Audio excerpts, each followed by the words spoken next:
I mean, it's very hard, it's tough day's work. Carrying the mail in the hot sun and everything else. I'm getting a little older now. I can't take it like I used to.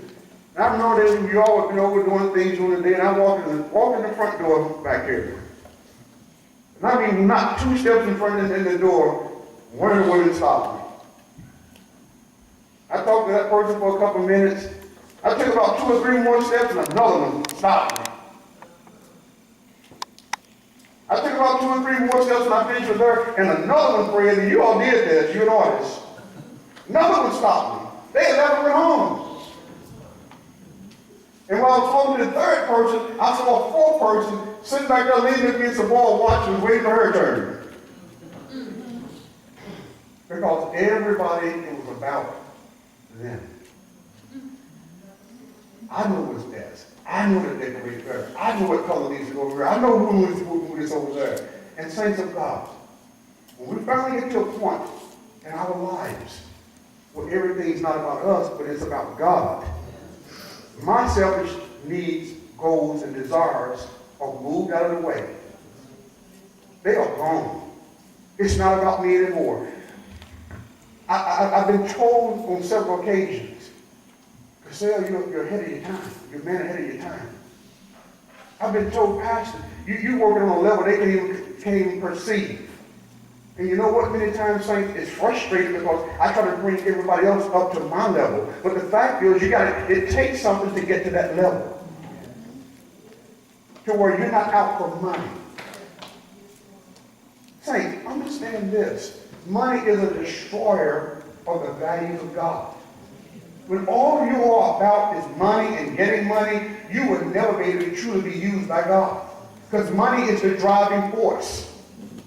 Moses chose to live the values of God, which is the greatest choice he could have made. He chose to live the values of God. We have other values. The world's values now is all about the pleasures. It's all about consuming. It's all about goods. It's all about all these things as opposed to being about what God wants, and God is about souls. And so we find that we're very ineffective. And you know what? Things will never change in our life. If you want to have resources and great wealth of this life, choose God. Choose to live the values of God. I've found this out. I've heard people testify this over and over and over. You know that people that have resources, what they tend to do, they tend to give a lot of it away. And God has to bless them with more because God knows they're going to use it and give it away. To help people. I'm not talking about just giving to their friends and relatives. I'm talking about to help people. Bill Gates at one point gave 95% of his wealth. He gave it to charity and gave it away. He lost control of it basically. By giving it to a charity. You know what God did? He gave away $17 billion. Yes, Sister Brittany, he gave away $17 billion. He turned around and God blessed him even more. This is the way it works. He had the values of God and not his own values, because none of us can imagine giving away that much money, can we? We got $15 we can't give away too. So how in the world God won't bless you with billions? But the thing is, God knows that some of us, after we delight ourselves in the Lord, he puts us in this place. Moses chose the values of God and not the world's values.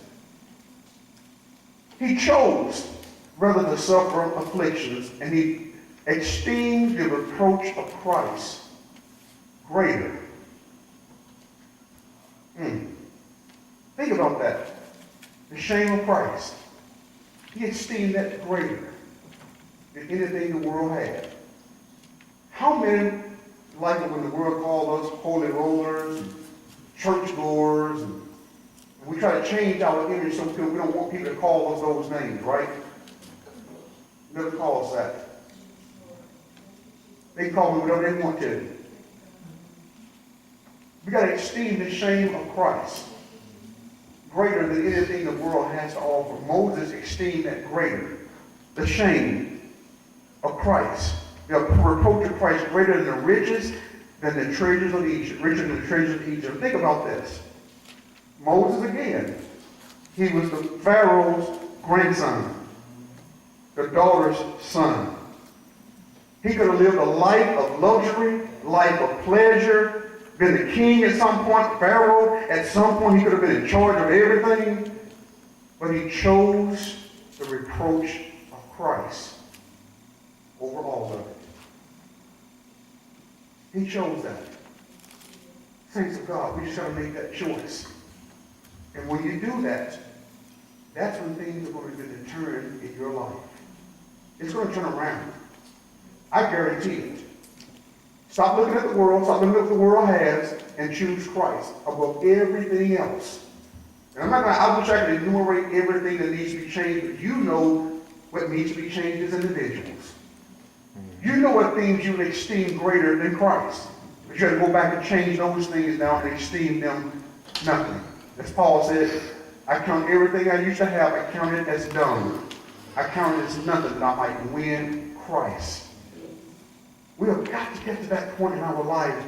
We're seeing a world die. We're seeing communities die. We're seeing a country die. We're seeing all this happening, and yet I find too many people are still caught upon self. It's all about me, what I want. Let me tell you what I also found, saints of this, I'm closing, is this here. If I could work behind the scenes, I would love to do it. If I could script out a message and have Sister Daisy come up here on Sunday morning and give it, I would love to do that. Now, what am I saying? It's not about the messenger. It's about the message. It's not about you. It's about what God has and what God wants. If I can get out here and you all hear the message going forth, look at that. See that? You're hearing the word, you're hearing the message. If we can do that, that's what we got to see. Let's take ourselves out of the way, out of the picture, and let the will of God be done. Things are going to change. But it's only going to change by your hand. You make it happen. It starts right here. Right here. I'm going to change my thinking. I'm going to change the way I see things. I'm going to change the way I perceive things. And then things are going to change and turn in my life. As you do that, saints, you're going to get closer to your vision. Now, as we get the communion ready, how many have a vision? How many have a vision? Now, that vision, is it about you? Think about it as you say you got a vision. Is it about you? And be honest. Is it about what you want? Is it about where you want to be? Is it about where you want to go? Or is it about God and His will?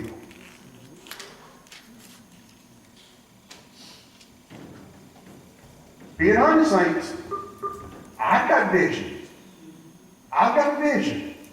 And I have to sometimes sit down and think about, okay, is this getting to be about me? Or is it about God? Is it? Saints, take a moment to be honest.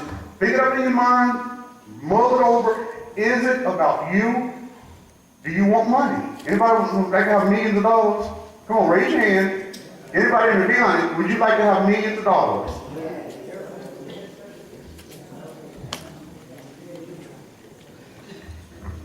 Now, I asked this question 2 years ago. Remember, I reminded you all. Now, after you have those millions, what are you going to do with it? What are you going to do with it? Oh, we say what we're going to do. We say it, but what are we going to do with it?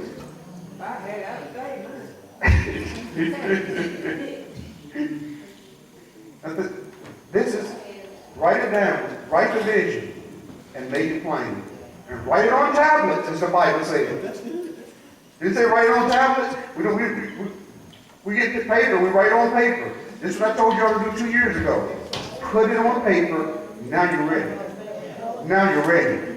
If it's not on paper, if you don't know what you're going to do with it, then you know what? You're not ready for it. Vision. How many would like to be anointed preachers or teachers for the Lord? Nobody? Nobody wants to be an anointed preacher or teacher? For the Lord? Let me raise my hand. I see one hand back there. Nobody wants that because it is tough, okay? It can get tough. But your vision for yourself, what you want, where you want to be, what you want God to do, write it down. And as you begin to, things take place in your mind, you're going to find yourself getting closer to that vision. Because the vision cannot be about us. It has to be about what God wants. And then we have to make conscious choices. We have to make choices that's going to take us to that vision. God's not going to do it 100%. We have to be part of it. God bless you, and God keep you. I wish I had time to go ahead and move my other points, but I'm not going to have time to do it on today. I'm going to go ahead and close down for communion. Saints, before I close down, before the communion comes, I want you to take a moment of reflection and thought. Just take a moment for reflection and thought about where you are as an individual, where you are, and why things are not happening for you.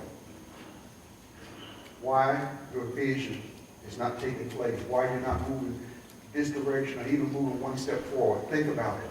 Why is my life always the same? You have forgot. If you want to do it, it's in your hands. It's in your power.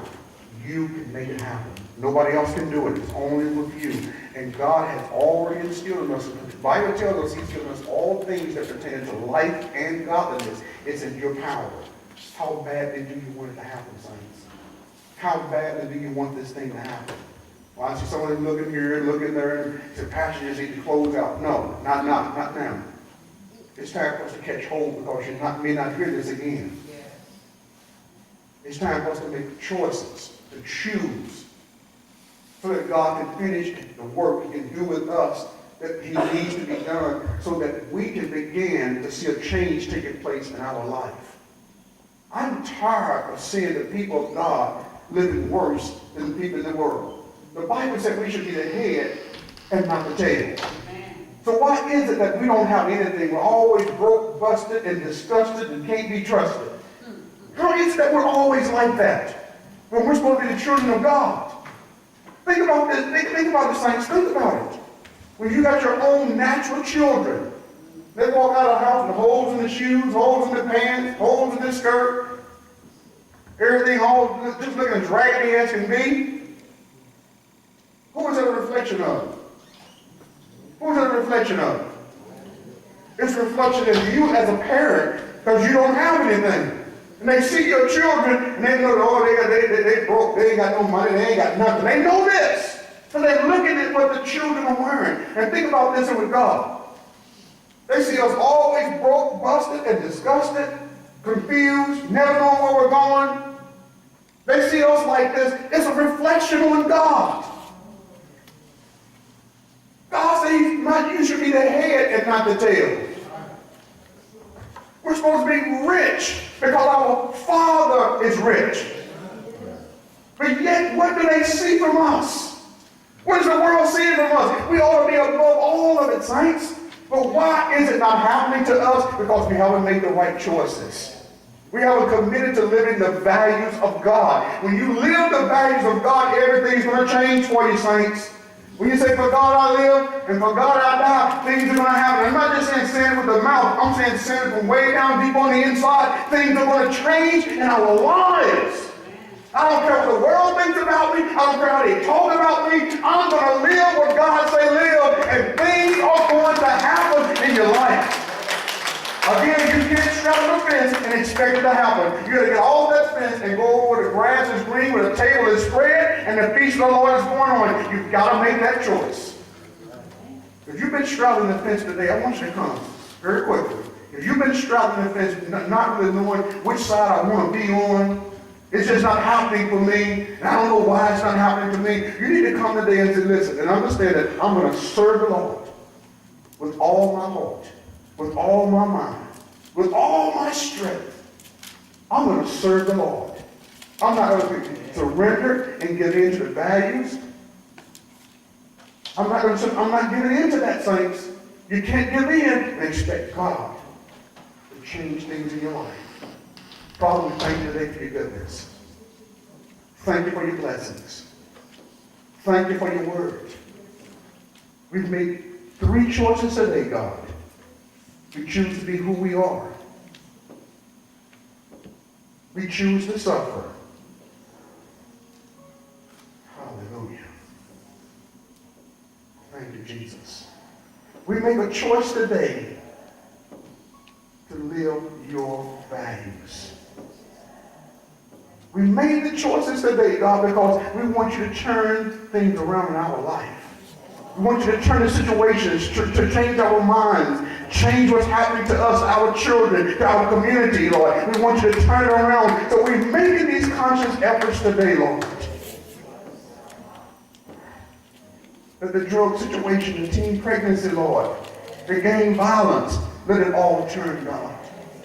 As we commit to you, as we commit to live for you, commit to suffer for you, commit to preach for you, commit to witness for you, as we commit, God, let them make a return. And then raise up your chosen ones. Raise them up, God, to be that shining light and example in these days as the world gets darker. Raise us up, God, and we will give you the glory, the praise and the honor for it all. In Jesus' name we pray. Amen. Amen. Amen. God bless you. I still feel it to it. I just feel it. I just feel it. Just Pastor Kim said on last week, we hear the word, we go home, and we forget it. If you don't write it down, keep it in your memory, it's gone. There's no way you can implement it in your life. It's just not going to happen.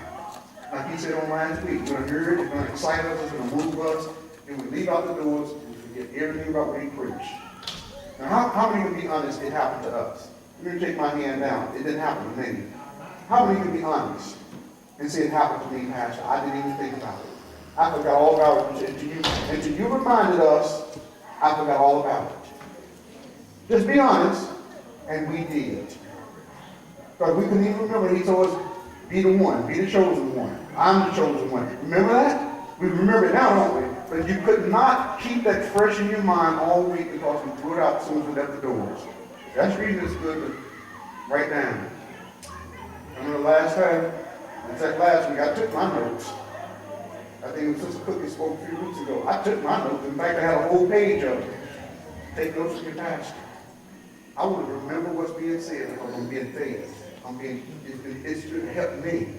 But if we're only coming to church to get excited, to shout and dance, to get us moving, and then we go out the doors, we're not getting anything from church. We're not getting anything from the saints. I had Sister testify to me before I started coming to emergency. That's what I thought it was all about. Now we understand this about the teaching. Saints, let's take the word, take it home, run it through our minds, ponder it over, and then begin to apply it and watch and see things turn around. Watch and see it happen. God bless you. Keep it. This time, we're going to get ready to do our communion. Deacons and mothers to come. And while they're getting that together, tomorrow night, revival.